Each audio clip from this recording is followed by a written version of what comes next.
With the emerging developments related to the spread of the coronavirus, are you at a loss trying to figure out what it may mean to your employees and your business? You've got questions. I've got answers.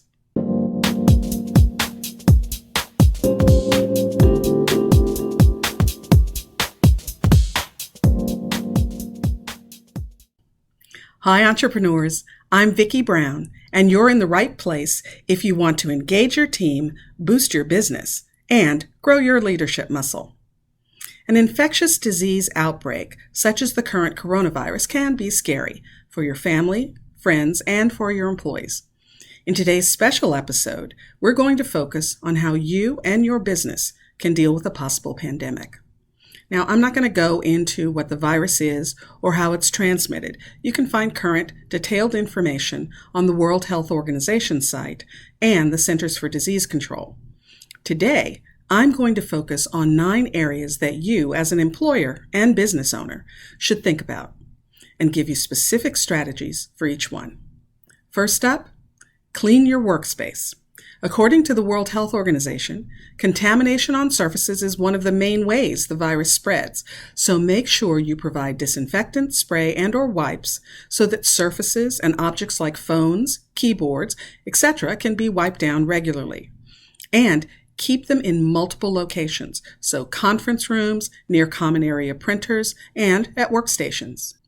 Next, promote good personal hygiene. Now, I know it sounds really basic, but hand washing is one of the most effective ways to reduce the spread of illness. Always encourage regular and thorough hand washing, hot soap and water for at least 20 seconds. That's the time it takes to sing Happy Birthday twice. Or you can sing the ABC song once all the way through. But either way, I know singing along may feel a little weird, but it does make sure your hands are clean. Put up posters reminding everyone to wash their hands often, and remind them to avoid touching their face, nose, and mouth. This is a really bad habit I've developed recently, and we all have to just stop it. This habit is the Postmates of germ delivery. Using soap and water is the most effective method to be sure your hands are clean, but in a pinch, you can also provide alcohol-based hand sanitizers. You have to make sure, however, that they're at least 60% alcohol. Otherwise, it won't do any good at all. And remember, it's not just employees. This advice goes for contractors and temps, as well as your customers. And if you're in an industry where your employees are required to be in close contact with customers, think about providing gloves or other protective gear. Next up, practice respiratory etiquette. If someone develops a runny nose or cough at work, have face masks or paper tissues available. And by the way, according to the CDC, face masks should be used by people who show symptoms to help prevent the spread of disease to others, but they don't recommend that people who are not sick wear a face mask. The next step is to be cautious when traveling. Depending on the location and method of travel, you may want to consider suspending business travel for a little bit. If you or your employees are traveling, get the latest information on hot zones. A link to the World Health Organization situation reports is below. Take the time to assess the benefits and risks related to any travel plans, and remind employees who are traveling to frequently wash their hands. Also, let everyone know that the World Health Organization suggests you stay at least 3 to 4 feet away from anyone who's coughing or sneezing. I don't know how that's possible on a plane, but that's the recommendation. Also, make sure they know what to do if they feel ill while they're traveling. Do you provide travel insurance and emergency medical coverage outside the U.S.? What about transporting the person back to the States in case of a medical emergency? There are a number of companies that provide this type of coverage. Just check with your insurance broker for more information. Once the person returns from traveling, if they develop even a mild cough or low-grade fever, the World Health Organization recommends they should stay home, self-isolate, and contact their doctor or local public health department. Next, stay home when you're sick. Actively encourage your employees to stay home if they're sick or feel unwell, and if someone appears to have acute respiratory illness symptoms, such as coughing or shortness of breath, send them home. If someone becomes ill at work with suspected symptoms of a virus, have a plan in place to separate them and limit the number of people who have contact with them, and then contact your local health authorities. Stress with your employees that they should also stay home and notify their supervisor if they have a family member that shows any signs of virus symptoms. Now, of course, this all means you have to take a very close look at your sick leave policies and maybe even adjust them to have the right level of flexibility. For instance, the CDC suggests that you don't require a doctor's note for an employee who's sick with acute respiratory illness, either to put them out or to allow them to return to work.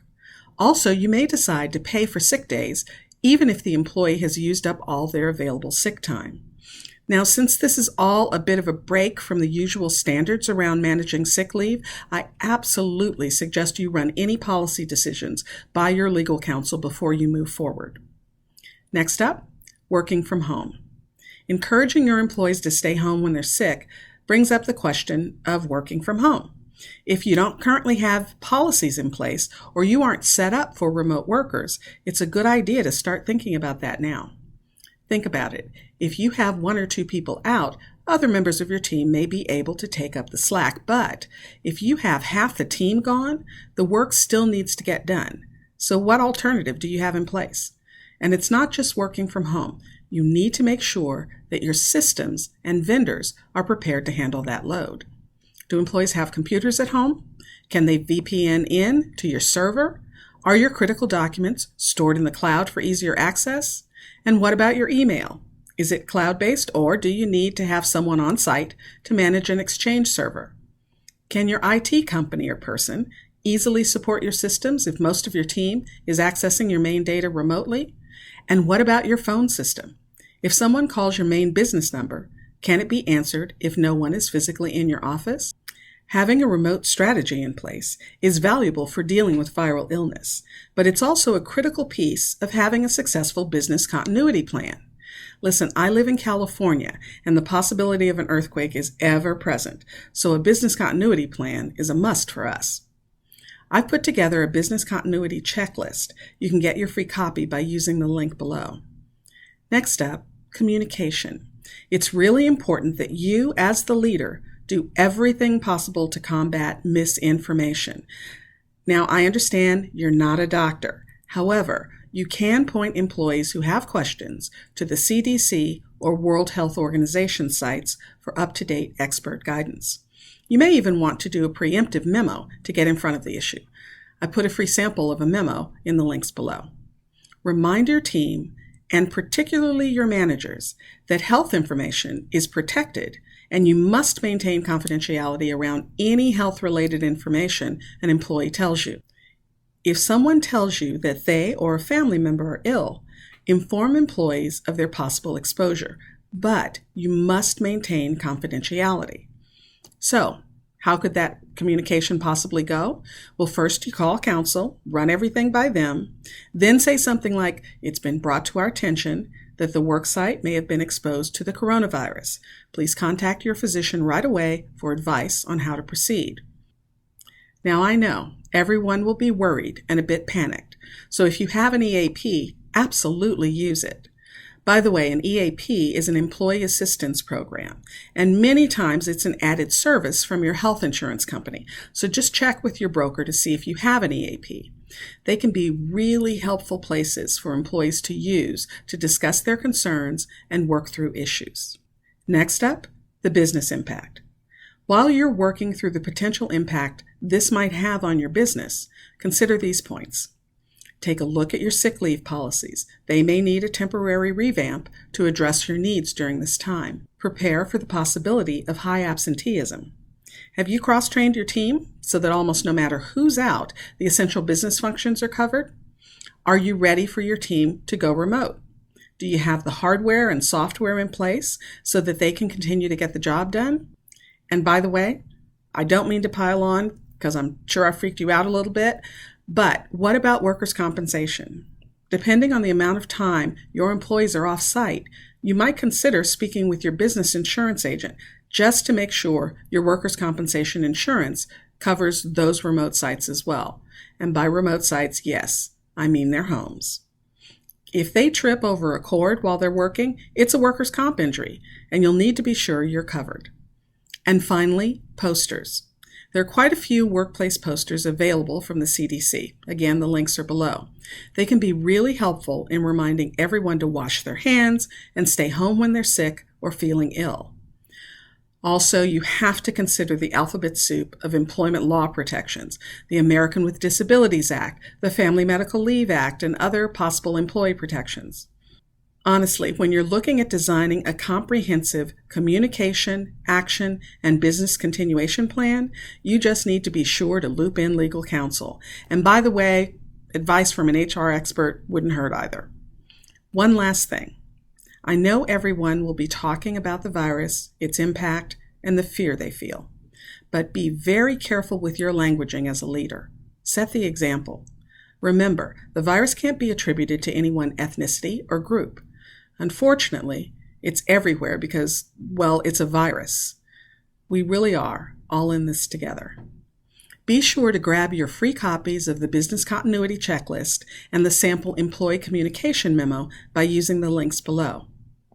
If you found this information helpful, please subscribe and share. And remember, your inspired leadership is the secret sauce to having a high-performance team and a wildly successful business you'll love. See you next time on Leader's Journey.